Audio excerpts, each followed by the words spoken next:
تخيل طيف إنسان يستيقظ مع كل فجر جديد، يفتح عينيه على الدنيا، ولكن قبل أن يغادر فراشه يباغته صوت داخلي عتيق، صوت لا يرحم، يهمس في أذن روحه: لقد تأخرت كثيرا، لست جديرا بشيء، لن تتغير أبدا. في كل مرة تحاول تعود منكسرا إلى ذات النقطة. من أنت لتطمح بحياة أفضل؟ لا أحد في هذا العالم يسمع هذا الضجيج سواه، لكنه يتردد في أعماقه بوضوح يمزق السكون. ينهض، يغسل وجهه من آثار ليل طويل، يرتدي ثيابه، يذهب إلى عمله، يوزع الابتسامات على المارة، ويرد على الرسائل بآلية باردة. يبدو في أعين الناس طبيعيا جدا، إنسانا عاديا يمر بهدوء، لكن في أعماقه ثمة حرب ضروس لا يراها أحد. معركة ليست مع العالم الخارجي، بل مع تلك الجمل القاسية التي يعيش تحت حكمها الجائر.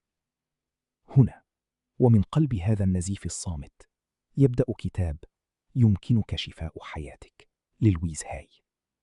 هذا الكتاب لا يطرق أبواب القشور، لا يسألك كيف تغير وظيفتك، أو كيف تضاعف ثروتك، أو كيف تبهر الآخرين بنجاحك، بل يغوص إلى قاع الروح ليسأل السؤال الأكثر وجعاً وعمقاً: كيف تناجي نفسك حينما يخلو بك المدى ولا يراك أحد؟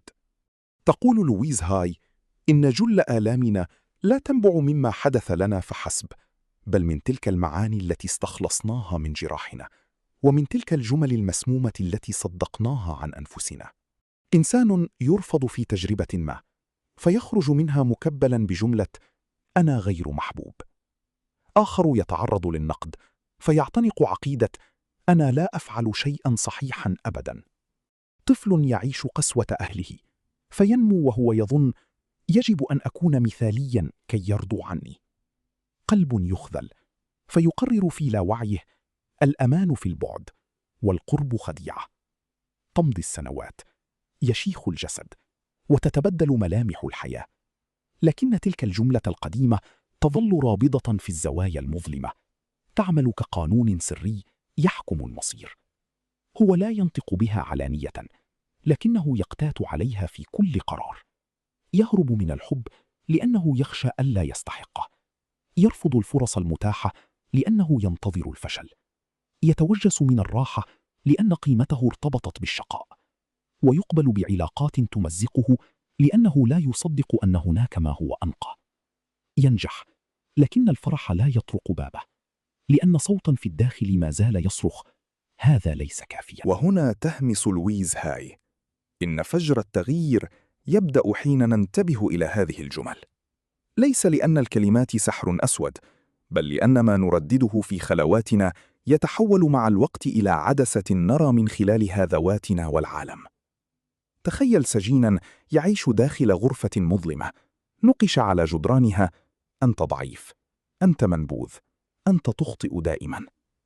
حتى لو انهمر ضياء الشمس من النوافذ سيظل شاخصا ببصره نحو الجدران، يصدق الكلمات القبيحة المحفورة هناك. هذا الكتاب يريد أن يدخل معك إلى تلك الغرفة، لا ليجعلك تلعنها، بل ليقول لك برفق لقد حان الوقت لتمسح ما كتب على الجدران.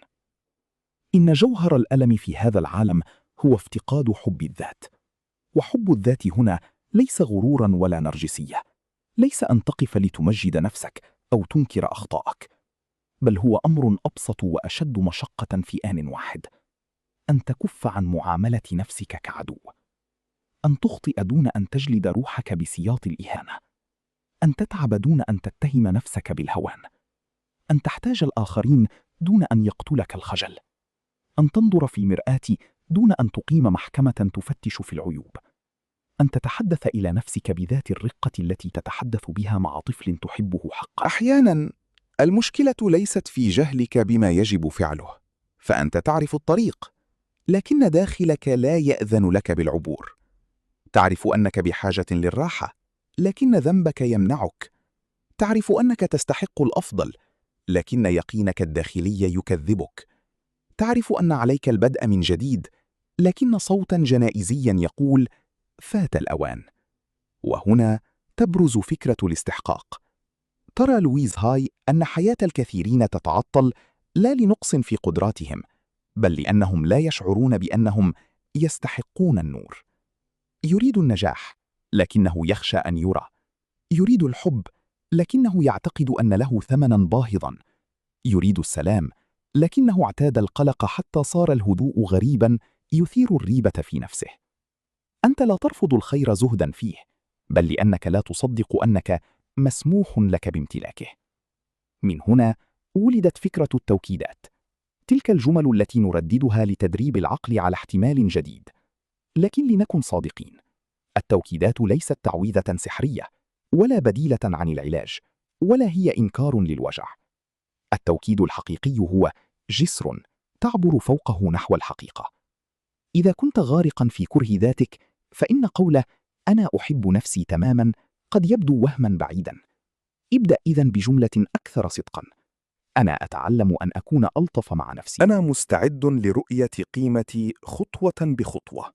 ليس لزاما أن أكون كاملا لأستحق الرحمة. أنا آذن لنفسي بالبداية من جديد. الجملة الجديدة لن تضمد الجرح فورا، لكنها ستمنعه من أن يظل الصوت الوحيد في المدى. ثم يعود الكتاب بنا إلى الماضي. لويز هاي لا تتجاهل الماضي، بل تراه مهد كل معتقداتنا. في ذلك البيت القديم، في كلمة قاسية من أب، في رفض رفيق، في مقارنة ظالمة، في لحظة شعرنا فيها أننا عبء على الوجود. لكنها لا تريدك سجينا هناك، تريدك أن تفهم الماضي لا أن تسكن فيه. هناك فرق هائل بين أن تقول هذا ما حدث لي، لذا سأبقى محطما للأبد، وبين أن تقول هذا ما حدث، والآن أفهم لماذا تألمت، ولكنني أملك الآن حق اختيار طريق جديد. الماضي يفسر الحاضر، لكنه لا يجب أن يرسم ملامح المستقبل.